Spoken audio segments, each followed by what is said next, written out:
A sprawling empire. Okay, guys, this is a fictional story, which means it's not true, about a runner in the Inca Empire. And I'm going to read this to you, and then you're going to be able to do the discussion board. He reached into his cocoa bag, pulled out some leaves, placed them in his mouth, and began to chew. The leaves gave him the energy to keep running. As one of the emperor's messengers, Maita spent his days carrying messages across terrain so mountainous that carts could not travel over it. Okay, so he's a messenger for the emperor, and he basically spent all day long going across the mountains delivering messages. He kept running as he approached a huge suspension bridge spanning two great gorges. His pace did not change, for he was unafraid.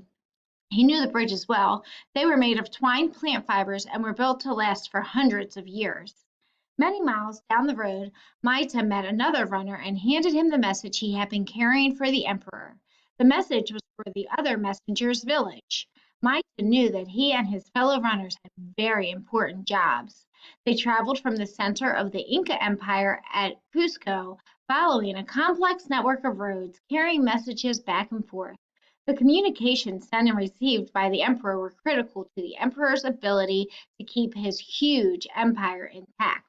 Okay, so he ran, and then he met up with someone else who had the same job as him, and he handed off the message, and then that person took the message back to his